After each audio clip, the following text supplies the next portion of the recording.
For well over half a century, rocket scientists across the globe have racked their brains over various ways of getting us between the planets more quickly and more efficiently than the chemical rocket technology that we've been using pretty much since the time of the medieval Chinese, even though we're using supercooled fuels these days instead of solid rocket propellant, although solid rocket boosters pretty much use the same kind of concept as the old Chinese rockets back in the 1200s and even before. The principle essentially remains the same: a chemical reaction creating a controlled explosion that flings the rocket forward at speeds that vary depending on the efficiency of the chemical reaction. There are various ways to cheat on this process to make it more efficient with turbo pumps and staged combustion processes, things like that, but really the principle is the same,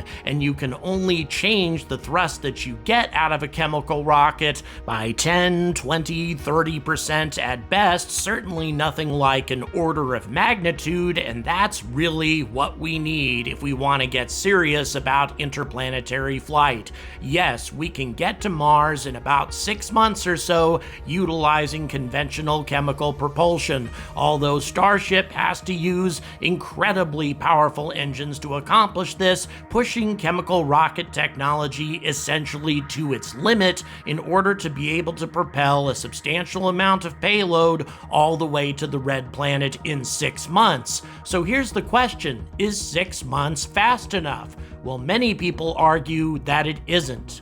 The more time you spend in interplanetary flight, the more the crew gets subjected to the rigors of microgravity and solar radiation and galactic cosmic rays. The more time they spend in this environment, the worse off they're going to be by the time they finally arrive at Mars. And what happens if something goes wrong during those 6 months? What happens if there's a solar storm of some kind? Yes, there are solar shelters and such that are being designed that might be able to provide a great deal of protection, but the best way to deal with this problem is to avoid it entirely by reducing the transit time by an order of magnitude at least. And we have technology today, or very close to today's technology, that certainly can accomplish this. And what really pisses me off is the fact that most of this technology was conceived before mankind even set foot on the moon.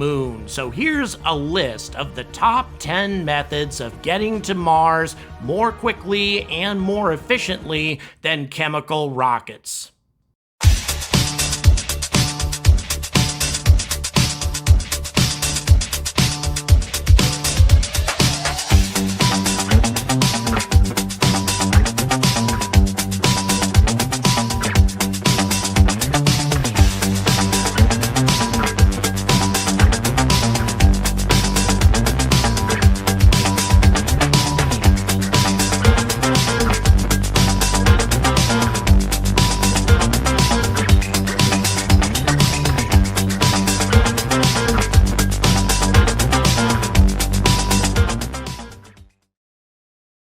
And before we get going today, guys, I need to remind you, or rather show you, my favorite piece of merchandise that's ever been put together for this channel, created by the incomparable Darth Rust. Check it out. British space flight. Look at those colors.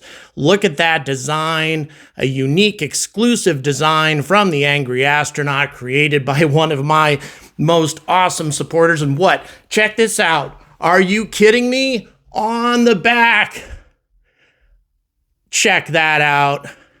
You gotta love that if you're a fan of British space flight, and it's been one of my most successful. As a matter of fact, I think my most successful piece of merchandise that I put out yet. And don't forget, I've got it in all kinds of varieties. V-neck t-shirts, also coming up, sweatshirts, gonna be doing that for the winter. I'm sure you folks in the UK are not thinking about that right now, given the heat wave that's going on, but it's gonna be hitting at the same time. I'm also dropping a bunch of women's fashion associated with this design as well. So don't miss out on British space flight in conjunction with my upcoming tour of the UK as I check out British spaceflight all the way from Cornwall up to Scotland. Now, one idea for interplanetary travel that's been around almost as long as this cowboy, that is to say, over a century, is the idea of space tethers. And there are many different types, one of which is called an electrodynamic tether. And all it does is uses a conductive material that acts against a planetary's magnetic field, generating a current through the tether. It acts sort of like a dynamo, which slows the tether's orbital velocity, and a current flows in an upward direction away from the planet. This is not a theory. This is something that flew off of the space shuttle in the 1990s at an orbital velocity of 7 kilometers per second. It was 19.5 kilometers long and produced an electric potential of 3,500 volts. But for our purposes, the type of tether we'd want to use is something called a momentum exchange tether. If the tether is deployed from a spacecraft with a mass on one end, the tether will automatically orient itself in a vertical position. The spacecraft at the upper end of the tether will be traveling faster than its natural orbiting speed, and centrifugal force will pull it upwards, whereas the lower mass will be traveling slower than its natural orbiting speed and thus pulled downward. And then once you have a stabilized tether, you can rendezvous your spacecraft with the lower end of the tether and then ride the centrifugal force all the way up to the end of the tether and pick up a delta V of up to 3.4 kilometers per second. 3.4 kilometers per second worth of extra delta V from low Earth orbit can get you a long damn ways. How far, you ask? Well, low Earth orbit to geostationary transfer orbit is only 2.5 kilometers per second.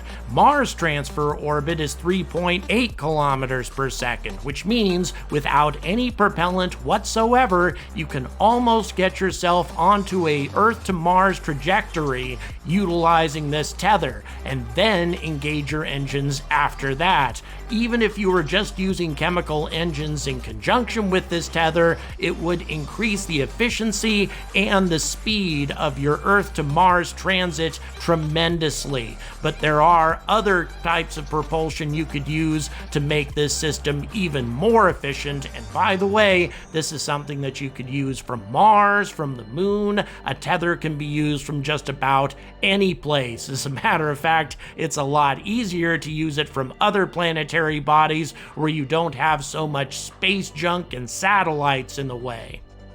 Now, number 9 is a type of propulsion that we're likely to start using in the next few years, and this is nuclear thermal propulsion. I've talked about this quite a few times on this channel. I'm just going to cover the basics. Essentially, what this does is it utilizes a nuclear reaction to superheat a propellant, hydrogen in most cases, in order to accelerate it out the nozzle at least twice as fast as a chemical rocket can, and therefore, the faster your propellant goes out the nozzle, the less propellant you have to use in order to get the same amount of thrust.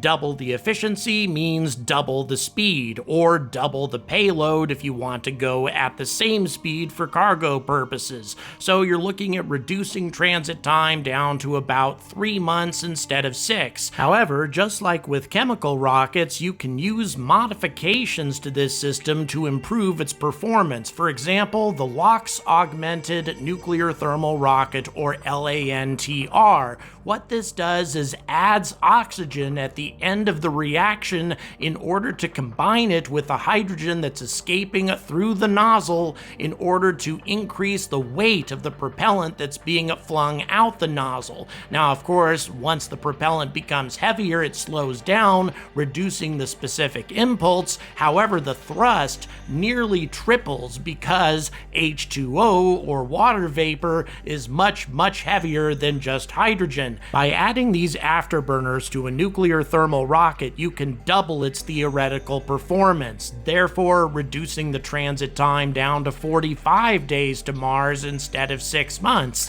Things are getting much, much better all the time, and once again with technology that we possess right now. And here's another very cool thing about nuclear thermal propulsion. You can make SSTO, or single stage to orbit technology, a lot more viable with this type of thrust. Using single stage to orbit technology in the past has required that you utilize about 97% of your rocket's mass just for propellant. You need that much if you're not ejecting unused stages in order to make it efficient. However, if you have nuclear engines cutting in once you reach suborbital space, then you improve performance to a degree to where your payload can actually be 45% of the total weight of the rocket instead of only 3%. Nuclear propulsion can change everything, but once again, you've got the radiation and other issues as a result of this type of propulsion that need to be ironed out, but it's very, very promising. But the most extreme fission drive, and I created a video about this once, is called fission fragmentation, and this essentially uses nuclear waste as your propellant. Yes, it is a very dirty form of propulsion, but nevertheless, it can accomplish some amazing velocities. What it does is it utilizes the byproducts of a nuclear fission reaction, which are traveling near light speed in order to generate the necessary propulsion. In this concept, several graphite fiber discs are covered with an appropriate nuclear fuel and revolve through a reactor core, which contains moderators to slow down the neutrons and facilitate a chain reaction. The nuclear products are then heavily ionized and can be directed by strong magnetic fields. This delivers an extremely high specific impulse and a velocity as high as 5% of the speed of light. Obviously, there are many complications involved with this type of propulsion, not least of which is the reactor core temperatures and the enormous amount of radioactive waste that would be generated by an engine like this. But still, if we could master something along these lines, traveling between the planets would become a simple matter indeed, and traveling between the stars might not be beyond our capabilities as well. Okay, let's move on to fusion rockets. Obviously, we don't have those yet, but we can conceive of them. The ICF is the first example of a fusion rocket, and it's very similar to the type of drive that people talk about in a very popular science fiction series that recently ended. What happens is you have a pellet of fuel, deuterium, tritium usually, that is heated by high-energy lasers. This creates a high-temperature plasma, which can be directed by a magnetic nozzle to create thrust, a hell of a lot of thrust. The pellet's own inertia is sufficient to confine the plasma long enough so a useful fusion reaction can be sustained. In a variant called magnetically insulated inertial confinement fusion, or MICF, an additional metallic shell is added to the pellet. During laser particle bombardment, electrons leave the surface of this shell and a current flows on its outer surface, which creates a magnetic field. This enhances the confinement and leads to a higher fusion power gain. Now, before I tell you what all that crap means, let's talk about the dense plasma focus thruster, which doesn't use lasers, but instead keeps the plasma inside a magnetic bottle and heats it by high-frequency electromagnetic field coils. The plasma then escapes through a leak in the magnetic field configuration. You can usually add a working fluid to decrease the high specific impulse and increase the thrust. Another possibility is to compress, confine, and direct the fusion plasma in one magnetic pinch created by a powerful discharge between a cylindrical anode and a rod-shaped cathode. The magnetic field lines concentrate around the cathode, increasing the force and forming a plasma focus. So what does all this crap mean? Well, essentially, what you're trying to do is ionize extremely superheated plasma utilizing a fusion reaction and then drive the ionized plasma very, very quickly out the nozzle utilizing electromagnetic forces, which are also generated by the fusion reaction. The whole thing creates one massive thruster, which creates an enormous amount of specific impulse. We're talking about 2,000 seconds at least worth of specific impulse, with at least the amount of thrust that Raptors can produce. That being the case, you're looking at getting to Mars in 30 days or less utilizing this type of technology.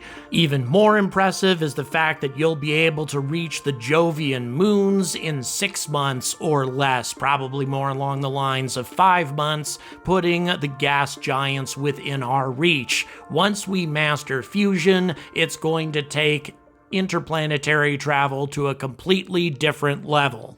And while we're talking about an entirely different level of propulsion, let's talk about an antimatter drive. And yeah, this may seem to be completely impossible in the world of science fiction, Star Trek, that sort of thing, but actually antimatter does exist, and it's not just something that we have to create in a laboratory at the cost of trillions of dollars. Instead, the Earth makes it for us. Not a lot of it, but it does create it in thunderstorms. And this was something that was detected by NASA's Fermi Gamma Ray Space Telescope. What was observed is during a thunderstorm, gamma rays are created by what's called a terrestrial gamma ray flash, or a TGF. However, the satellite detected these gamma rays when the thunderstorm was still on the other side of the planet. How could this be possible? Well, after a great deal of research and experimentation, it was determined that the gamma ray bursts being emitted by the thunderstorms would occasionally create antimatter. Not often, but sometimes. When a high-energy electron collides with an atom, it creates a gamma ray burst, which then in turn collides with another atom, which creates an electron and something called a positron, the polar opposite of an electron. In other words, a particle of antimatter. This particle of antimatter is then picked up by the electromagnetic field lines of the Earth's magnetic field and was carried around to the Fermi satellite, where it was detected as a burst of gamma rays. As a matter of fact, the satellite picked up another burst of gamma rays when the particles traveled around the planet again. So this was not only detected, but confirmed multiple times, and it would appear that there's actually quite a lot of antimatter traveling along the electromagnetic field lines of our planet. Now, when I say quite a lot, we're only talking a few grams here, but still far more than we can produce artificially and far more inexpensively. So if we could find a way to trap this stuff, then we could use it for propulsion. And by the way, there's a lot more antimatter in the electromagnetic field lines of giant planets such as Jupiter, and especially in Saturn's rings. We're talking about many kilograms worth of antimatter. If we could find a way to harness all of this, the world of relativistic interstellar travel could definitely be open to us. It's an exciting prospect, to say the least, and it isn't science fiction. The antimatter's out there, we just need to find a way of trapping it without blowing it up in the process. Now, an unusual type of propulsion is called the solar thermal drive, and what it uses is inflatable reflective panels in order to concentrate solar energy onto a single spot where you have your propellant, and you heat that propellant up. As you can see, these methods kind of use the same principle. You're heating up propellant as much as you can in order to generate as much thrust as possible.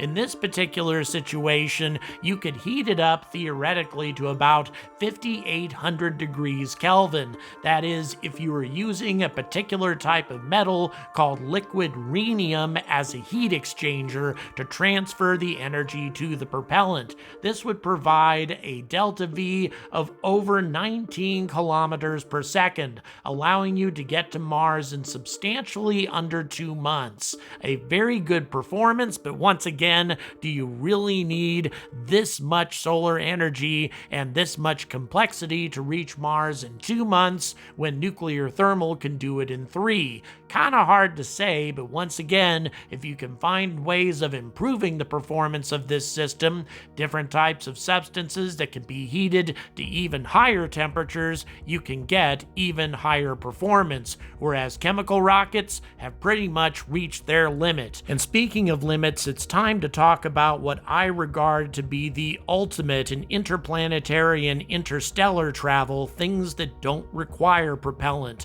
The first of these is a magnetic sail. What this does is creates an electromagnetic field which catches the solar wind. In other words, it utilizes the charged particles from the sun to drive the spacecraft forward. This requires, of course, a very large electromagnetic field, which can be created in a variety of different methods, one of which would be to extend a number of tendrils or fibers from the spacecraft many kilometers in length, so you would require only a small amount of physical material in order to create a very large magnetic field. You're seeing a depiction of this field on your screen right now. This would catch the solar wind and drive the craft forward at a considerable speed, ultimately reaching speeds as high as 100 kilometers per second, a nice step up from the 17 kilometers per second of Voyager 1, enough to get a payload into interstellar space in about 15 years, and to Mars in a matter of a couple of weeks. The speed you could ultimately achieve is about 20% that of light. Unbelievable performance, and once again without any propellant whatsoever, simply using the energy from the stars themselves. And speaking of which, we need to talk about the last, and in my opinion, the ultimate form of interstellar propulsion, and that is a radio sail. Light sails are good, very good, especially if propelled by directed energy, laser beams for example from the surface of the Earth, but a radio sail utilizing high frequency radio energy in order to get its propulsion is actually a little bit more efficient. And by interesting coincidence, the type of frequencies that we've detected in fast radio bursts correspond to the types of radio frequencies that one would use with these types of sails. As a matter of fact, Dr. Avi Loeb, who likes talking about these sorts of things, calculated that a water-cooled solar power plant approximately twice the size of our own planet could generate enough energy to propel a spacecraft weighing about 1 million metric tons up to 50% of the speed of light. Unbelievable, and once again falling into conjunction with much of what we've observed with fast radio bursts, assuming that we are only catching a slight flicker of these radio emissions as the beams sweep past our planet. Not saying that all fast radio bursts are caused by this, but even if a small percentage of them are, and we've detected them all over the universe, it would suggest that this might be the ultimate way to travel between the stars, and everybody ultimately ends up using it. So there you have it, 10 methods of propulsion that are superior to chemical rockets, some of which are further off in the future than others, but many of which we could start working on now. And it really aggravates me that we're not doing it, and I hope that that policy changes sometime in the near future. Hit that like, smash that subscribe, and until we actually have a superior way to travel from planet to planet and ultimately from star to star, I urge all of you to stay angry about space.